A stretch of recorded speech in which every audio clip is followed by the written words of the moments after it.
Welcome to the first episode of Best of Co-op. This is a weekly series where we go through the history of gaming and talk about the co-op highlights from each year. This week, we're starting out with the co-op games of the 1970s. There's not a ton of them, so I just wanted to push this whole decade together. This is where gaming really started, and the origins of co-op gaming were just beginning to appear as well. But before we get to the co-op games, I just wanted to briefly talk about some of the other things that were happening in the world of video games. Of course, we had Pong. We had Breakout. Asteroids. Space Invaders. Galaxian. Seawolf. Those games all came out in arcades. We had the first generation of home video game consoles. The Magnavox Odyssey. Telstar, a number of Pong clones, and color TV game.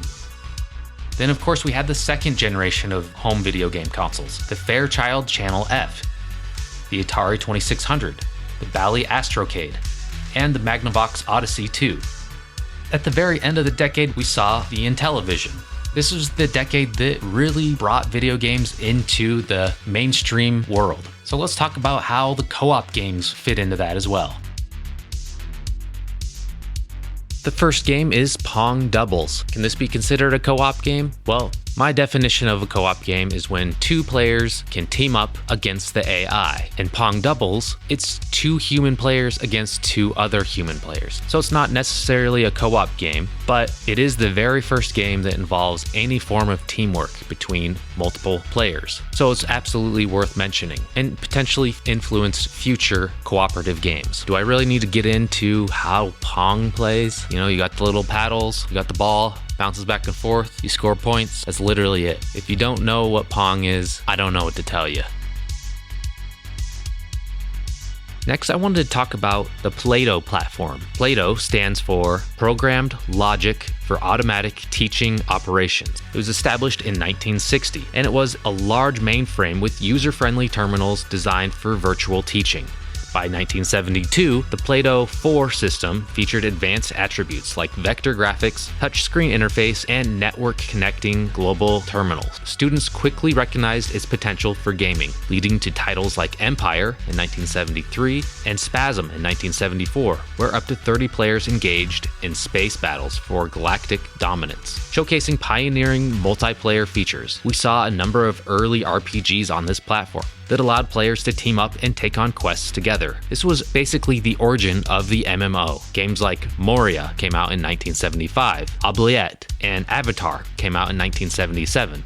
All had cooperative RPG elements. These are all considered to be some of the earliest dungeon crawlers and RPGs. These are games that came out in the 70s. They're kind of hard to find anywhere today to even emulate, but it's really impressive what they were able to accomplish here. Just visually, look at some of these graphics. Actually hold up pretty nicely. And then of course with the multiplayer capabilities. It's very innovative. These were not local multiplayer experiences. You were able to connect through a network and play online more or less. Unfortunately, I'm not able to showcase the multiplayer capabilities of these games as they weren't local and I would need multiple emulators set up somehow, and I don't even know if that's possible. But this was obviously way ahead of its time and it needed to be talked about.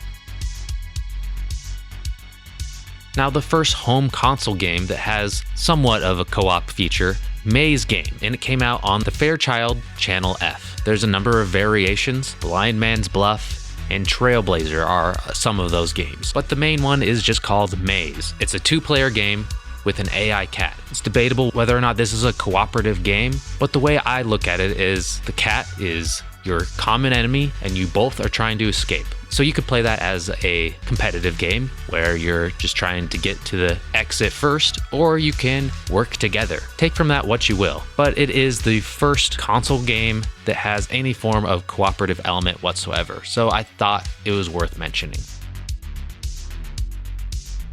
In 1978, Atari released Firetruck. Now this is truly the first co-op experience ever. You and a friend control the titular Firetruck. The arcade cabinet had two steering wheels with one player in the front controlling the front part of the Firetruck, and one player in the back standing up using another steering wheel, controlling the back part of the Firetruck. You drive and navigate through the winding levels, trying to avoid obstacles, and you really have to work together in order to steer this Firetruck successfully without crashing. The games that came out before this absolutely had some co-op elements, but this is the first one that was a local co-op game that required you to work together. Arguably, Firetruck is the first local co-op game. It's simple, but it's a lot of fun. In 1978, we also saw Breakout on the Atari 2600. This game had already come out in arcades, but it was the Atari 2600 version that offered two-player co-op. Breakout is not unsimilar to Pong. It's known as a single-player game, where you have a little paddle on the bottom of the screen and you bounce the ball up, trying to break all of the bricks. But the Atari 2600 version added a second player, so you could both control your own individual paddle and work together to break through all the bricks and get a high score. So in my book, yes, the 2600 version is the better version. In 1979, we saw Starhawk Arcade. It's a vector-based on-rail shooter that can be played cooperatively. Each player uses their own cursor to shoot the enemy spacecrafts flying by. This is obviously heavily inspired by Star Wars and the Trench Run, as you fly through the Death Star trying to destroy it. The graphics of this look absolutely incredible for the time, and it gives you a pseudo 3D appearance. The gameplay is definitely simple and doesn't offer a lot of variety, but for the time, I bet this would have been pretty exciting to see. A couple years later, there was a Vectrex port that was also co-op, and that's a pretty faithful version of the game as well. Again, this is just a really impressive game to see in the 70s. Also 1979, Heiankyo Alien, a pioneering arcade game.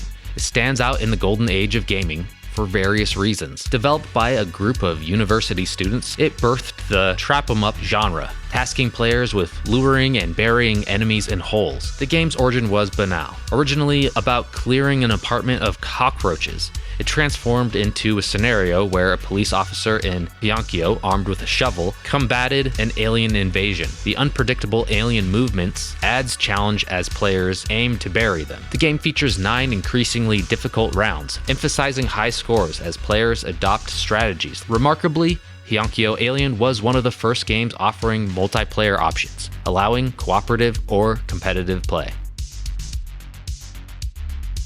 So there's a look at some of the co-op games from the 1970s. If you know of any others, let me know in the comments. This will be a weekly series where we talk about the co-op games from each year. And if you enjoyed this video, well, come back next week, as we're going to be talking about the co-op games from 1980. Thank you for watching.